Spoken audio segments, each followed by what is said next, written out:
வணக்கம் மக்களே. இன்னைக்கு அம்மா உங்களுக்கு ஒரு நல்ல ரெசிபியோடு வந்திருக்கேன். அது என்னென்னா மட்டன் சம்பா மாவு தக்காளி போட்டு கட்ட போகிறேன். மேலப்பாளையம் ஸ்டைலு.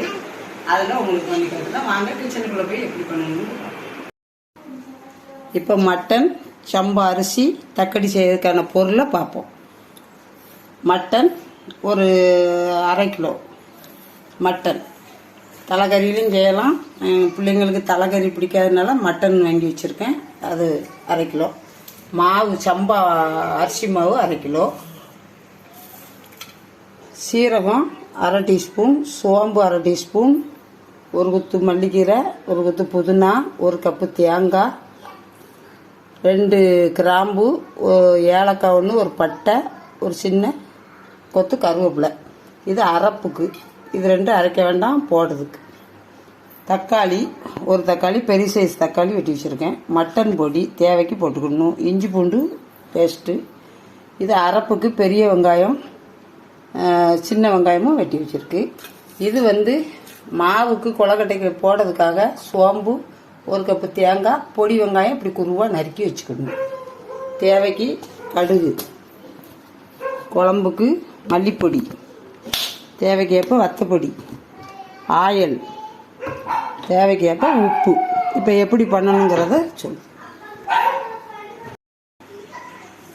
தேங்காய் போட்டிருக்கேன். 1 கப்பு தேங்காய் அரைக்க போகிறேன். ஒரு பட்டை, ஒரு ஏலக்காய், 2 கிராம்பு, 1 குத்து கருவேப்பிலை, 1/2 டீஸ்பூன் சோம்பு, 1/2 டீஸ்பூன் சின்ன சீரகம். இது 2ஐயும் தேங்காய் கூட போடுவேன். இதை அரைச்சிட்டு வரேன்.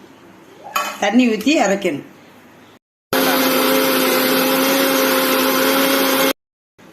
இப்போ தேங்காய், சீரகம், பெருஞ்சீரகம், பட்டை, கிராம்பு, ஏலக்காய் எல்லாம் அரைச்சி கொண்டு வச்சுட்டேன். இப்போ வெங்காயம், பொடி வெங்காயம், பரு வெங்காயமும் ஓட்டிட்டு வர போகிறேன். காட்டு. இப்போ பெரிய வெங்காயமும் பொடி வெங்காயமும் ஒரு சுற்றி வச்சுருக்கேன். இருக்கட்டும். சட்டி காய வைக்க போகிறேன். நம்ம குழம்பு வைக்கிறத பார்ப்போம்.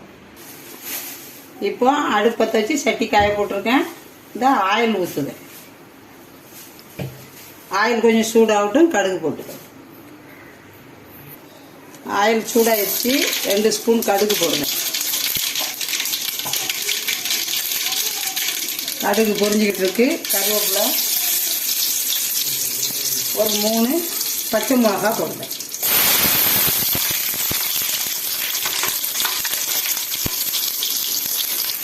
இப்போ எல்லாம் பொரிஞ்சிச்சு.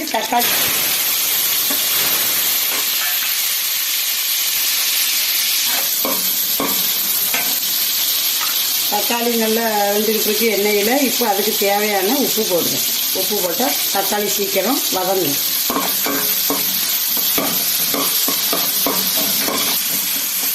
தக்காளி நல்லா வதங்கிருச்சு. இந்த பெரிய வெங்காயம் சின்ன வெங்காயம் அரைச்சி வச்சுருக்கிறத அதில் போட்டு கொஞ்சம் பச்சை வாசனை போடுற வரைக்கும் நம்ம கொஞ்சம் வதக்கும்.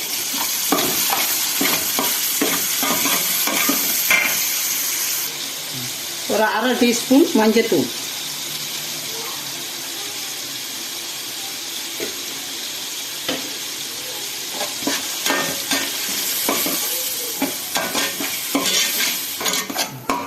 இப்போ எல்லாம் நல்லா வதங்கிருச்சு. இப்போ மட்டன் போடுவேன்.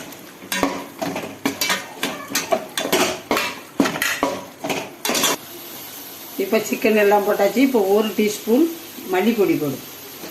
வத்தப்பொடி,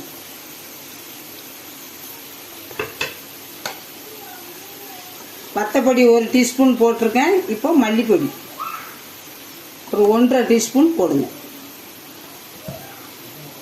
இப்போ மட்டன் பொடி 1 டீஸ்பூன்.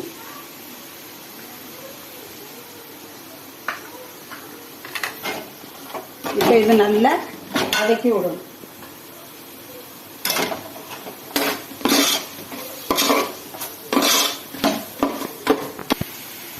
இப்போ எல்லாம் நல்லா வதங்கி வருது. இது வேகிறதுக்காக கொஞ்சம் தண்ணி ஊற்றிக்கிடுவோம். கொஞ்சம் தண்ணி ஊற்றி நல்லா வேகட்டும். அதுக்கப்புறம் தேங்காய் எல்லாம் போடுவோம். கொஞ்சம் வெந்துக்கிட்டு இருக்கட்டும். தேவையான அளவு உப்பு போட்டு வேகும்.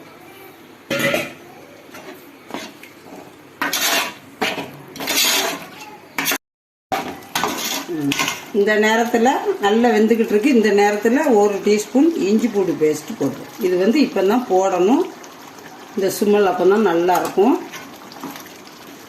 இப்போ போட்டால் அந்த மட்டன் நல்லா வெந்துடும். இப்போ தேங்காய் எல்லாமே கூட்டுதேன்.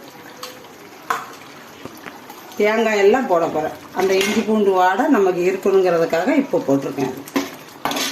இப்போ தேங்காய் போடுறேன்.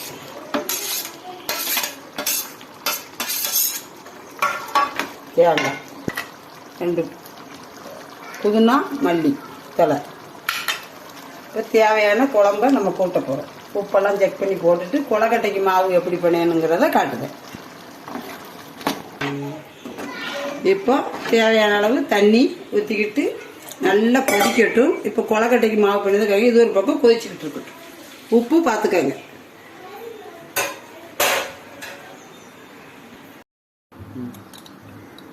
இப்போ கொலக்கட்டைக்கு மாவு பிணைய போகிறேன். அதுக்கு என்ன போடுதுங்கிறத பார்ப்போம். 1/2 டீஸ்பூன் உப்பு.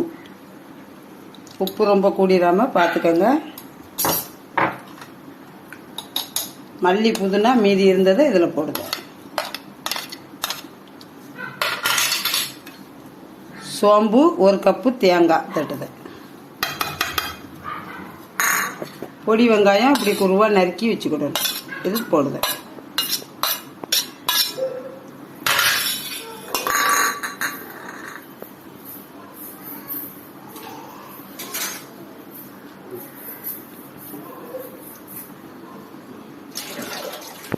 இப்போ கொலக்கட்டைக்கு இப்போ இந்த குழம்பு நல்லா கொதிச்சுக்கிட்டு இருக்கு. இதிலேருந்து ஒரு 2 கரண்டி இந்த குழம்பு கோரி இதில் ஊற்றிக்கிட்டேன்.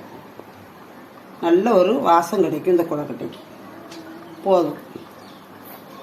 இப்போ இதை எப்படி தரவணும்னு சொல்லுங்க.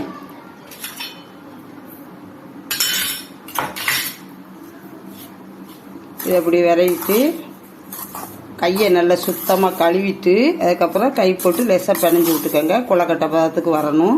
இதில் நம்மளால் விரைவி கொலக்கட்டை பிடிக்க முடியாது. கையை சோப்பு போட்டு நல்லா வாஷ் பண்ணிவிட்டு இந்த கொலக்கட்டையை பிடிங்க. உப்பெல்லாம் பார்த்துக்கோங்க. கொலக்கட்டைக்கு உப்பு இருந்தால் தான் நல்லாயிருக்கும். கொலக்கட்டை இதை இது விரைவிட்டு உங்களுக்கு நான் காட்டுறேன்.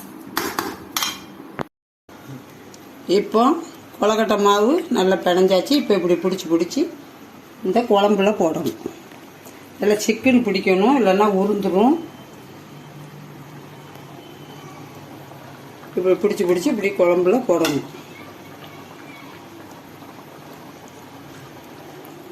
இதை பாருங்கள், நல்ல சிக்கன் பிடிச்சி இப்படி குழம்புல போடணும்.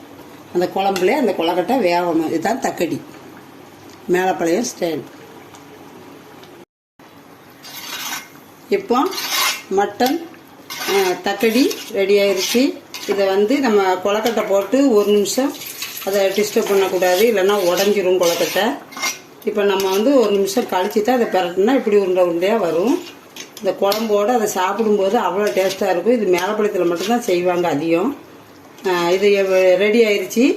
செஞ்சு சாப்பிட்டு பார்த்துட்டு எப்படி இருக்குன்னு கமெண்ட்டில் சொல்லுங்கள். மேலப்பாளையம் ஸ்டைலில் மட்டன் சம்பா அரிசி மாவு வச்சு தக்கடிச்சு பண்ணி காட்டியிருக்கேன். எப்படி இருக்குன்னு வீட்டில் செஞ்சு சாப்பிட்டு பார்த்துட்டு சொல்லுங்கள். இப்போ அம்மா மட்டன் வச்சு ஒரு தக்கடி பண்ணி காட்டியிருக்கேன். அது எப்படி இருக்குன்னு செஞ்சு சாப்பிட்டு பார்த்துட்டு சொல்லுங்கள். பிடிச்சிருந்தா லைக் பண்ணுங்கள், ஷேர் பண்ணுங்கள், கமெண்ட் பண்ணுங்கள். அம்மா சேனலை சப்ஸ்கிரைப் பண்ணுங்கள். மீண்டும் ஒரு நல்ல ரெசிபியோடு சந்திக்கிறேன். நன்றி, வணக்கம்.